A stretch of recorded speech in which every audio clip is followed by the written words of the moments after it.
tarde para todos e se estiverem vendo isso à noite, boa noite.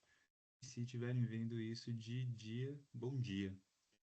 Hoje nós vamos fazer uma pequena lembrança aí do que foi já ensinado em sala de aula, talvez o que vocês viram em prova e o que nós explicamos também no sábado passado. Trouxe umas pequenas questões aqui, nós vamos resolvê-las.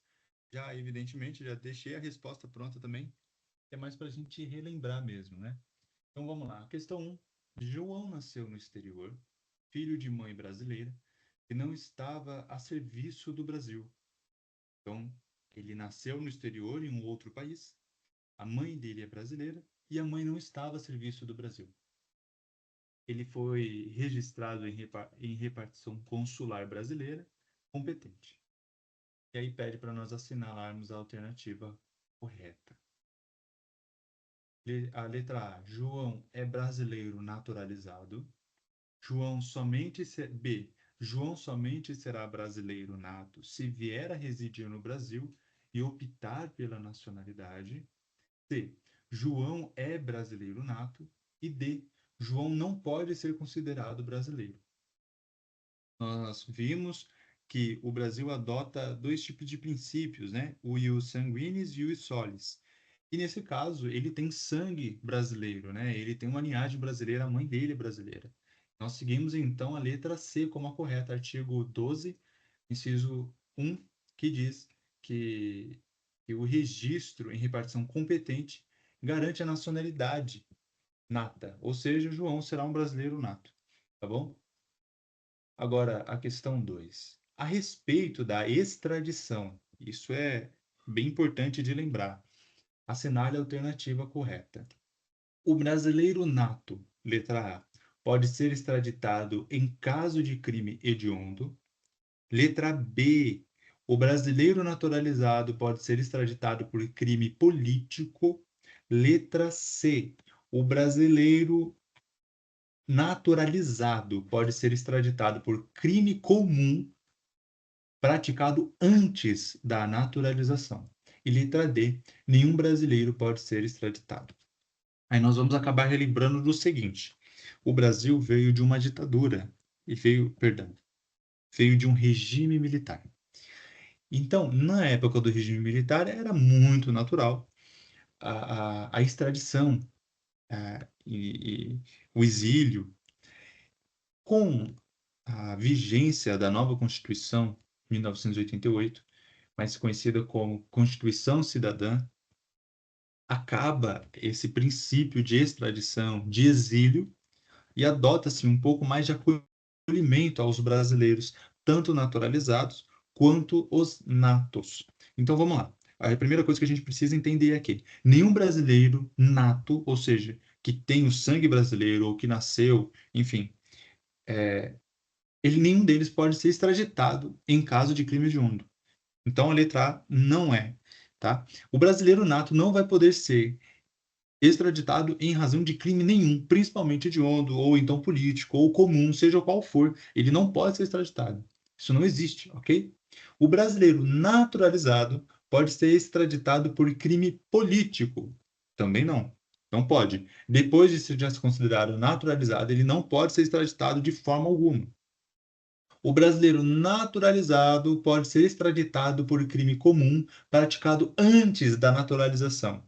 Lembra que nós falamos que a única possibilidade de extradição é quando o estrangeiro, no processo de naturalização, acabar mentindo, omitindo, falsificando o documento para a naturalização. Isso é um crime comum. E esse crime comum pode fazer com que ele seja extraditado, tá bem? Então, o correto é a letra C. Artigo 5º diz, né, ali no inciso 51, que o naturalizado pode ser extraditado por crime comum anterior à sua naturalização, tá bem? Vamos para o exercício 3º. Maria, brasileira nata, adquiriu voluntariamente outra nacionalidade. Nos termos da Constituição, é correto afirmar que perderá automaticamente a nacionalidade brasileira, nunca poderá perder a nacionalidade brasileira, diz a letra B. Foi muito, perdão. Mais uma vez? Ok, beleza, não vai. Aí o que a gente tenta? Aí foi, perfeito. Letra C, poderá perder a nacionalidade, salvo exceções constitucionais, e apenas brasileiros naturalizados podem perder a nacionalidade. Apontamos para a letra C, porque a Constituição permite a perda, porém, as exceções dela é quando, se ela perder essa nacionalidade, vamos supor a nacionalidade brasileira, ela se torna uma pátrida, ou seja, ela fica sem nacionalidade, tá bem? Então, nesse caso, ela tem dupla nacionalidade e então ela vai poder renunciar à brasileira, por assim dizer, tá bom? 4. Assinale a alternativa que indica corretamente um cargo privativo de brasileiro nato. Aí nós vamos ali agora para a- o artigo 12, que fala sobre os cargos privativos. Nós tínhamos falado na última semana sobre eles e falei para gravá-los, porque são muito importantes. Então vamos lá. Ministro do Superior Tribunal de Justiça é a letra A. A letra B diz que é o ministro do Supremo Tribunal Federal. Letra C, deputado federal. E letra D, senador. E a resposta correta é o STF. É o ministro do STF, tá bom? Que é um cargo privativo de brasileiro nato. Todos os outros podem ser ocupados por naturalizados, tudo bem? O exercício quinto, a Constituição Federal consagra o princípio da separação dos poderes. Sobre esse tema, assinale a alternativa correta. Letra A. Os poderes são independentes, mas não mantêm qualquer relação entre si. Letra B. O sistema brasileiro adota a independência e harmonia entre os poderes. Letra C. O poder judiciário é subordinado ao legislativo. E letra D. O poder legislativo exerce apenas funções típicas. Então vamos lá. Letra A diz que os poderes são independentes, mas não mantêm qualquer relação entre si. Ou seja, eles podem fazer tudo que vier à cabeça deles e tá tudo certo e vamos que vamos. Não é isso que a gente aprende, então não está errado, até porque eles têm o peso e contrapeso. Então, o legislativo, o judiciário pode declarar alguma inconstitucionalidade do legislativo e assim por diante, ok? Letra B. O sistema brasileiro adota independência e harmonia entre os poderes.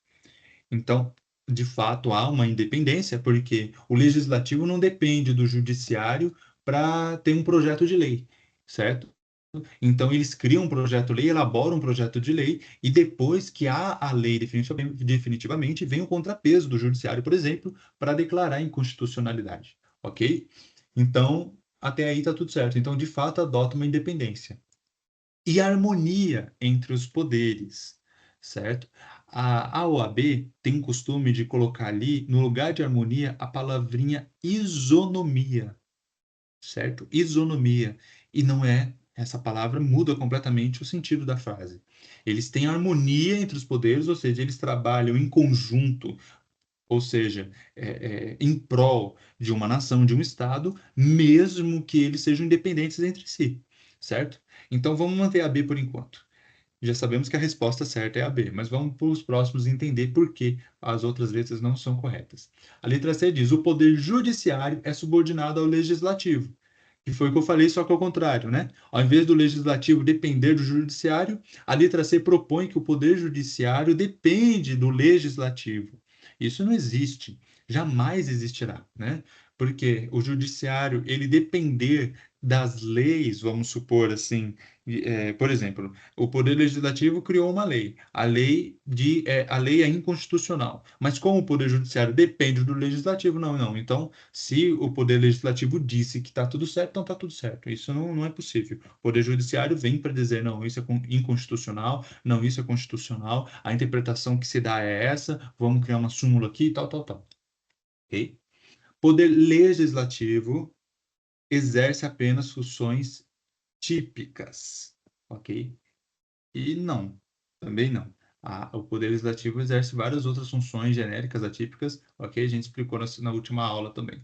Então, a correta é a letra B, tá bom? Artigo 2º da Constituição Federal já diz ali que os poderes o sistema brasileiro tem uma independência e uma harmonia entre os poderes, tá bom? Os três poderes são independentes entre si, porém harmônicos. Lembre-se, harmônicos e não isonômicos, ok? Bom, vamos para a próxima. Artigo, ó, que beleza? Questão 6.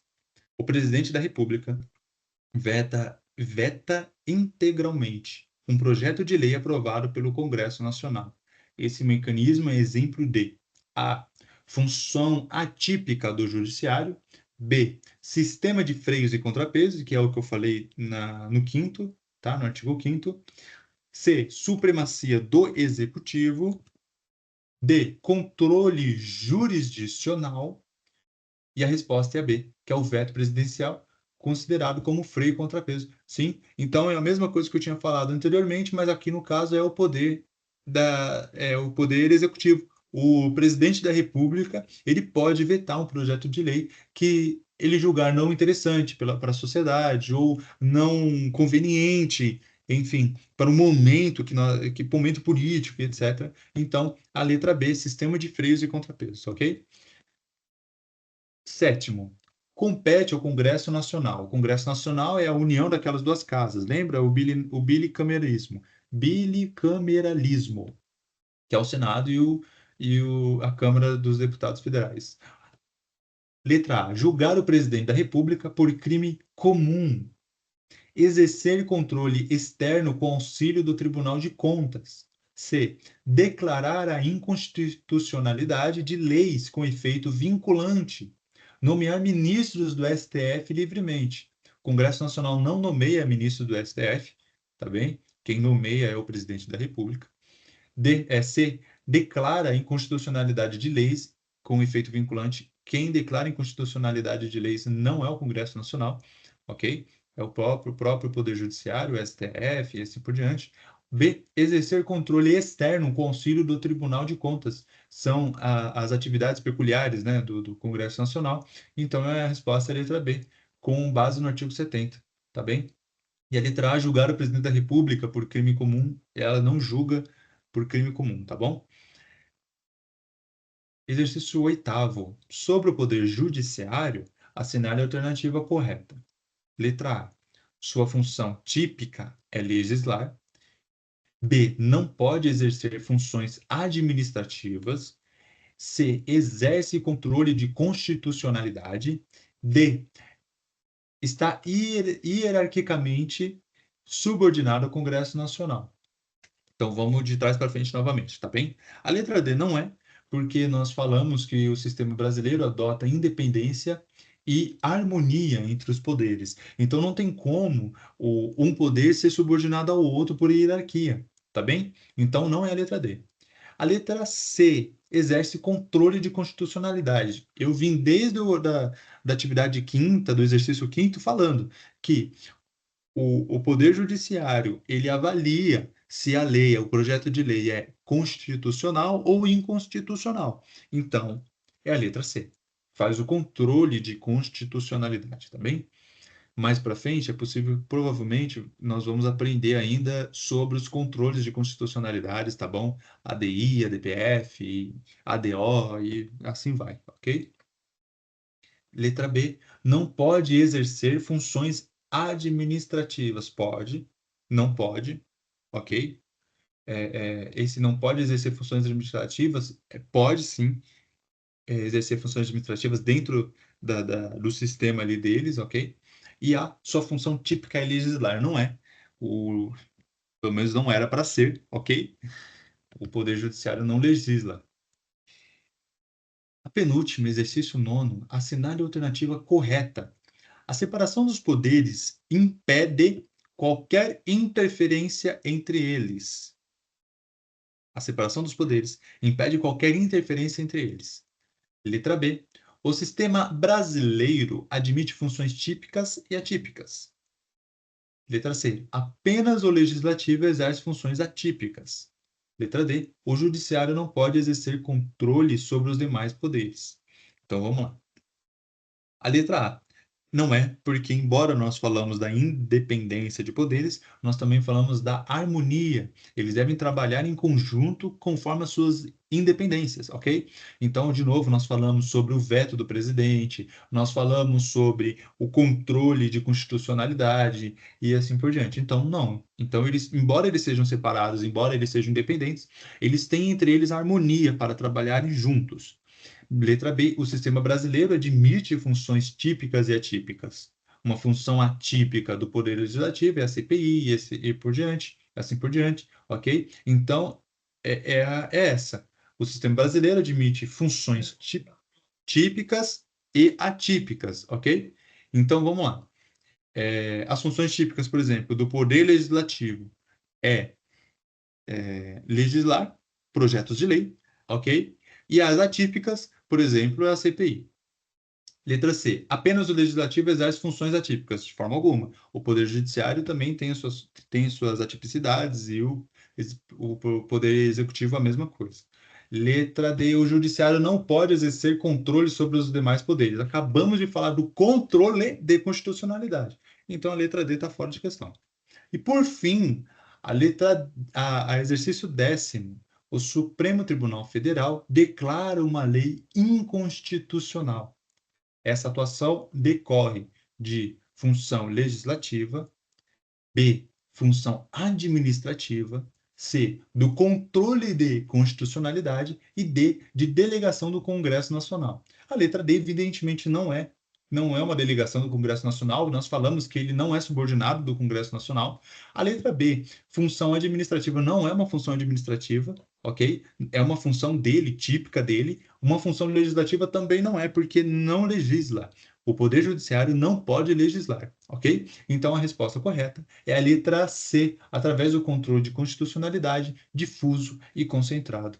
Tá bem? Então, só para a gente lembrar novamente, o Supremo Tribunal Federal, por exemplo, ele declara uma lei inconstitucional. E isso é o contrapeso, freio e contrapeso como eu posso dizer, relativo à função deles ali, da harmonia deles, certo? Então, era o que havia de apresentar hoje para vocês. É bem rapidinho também, é só para a gente relembrar, deixar mais gravado. São questões que têm uma maior incidência na OAB, certo? Então, era só isso que me cabia.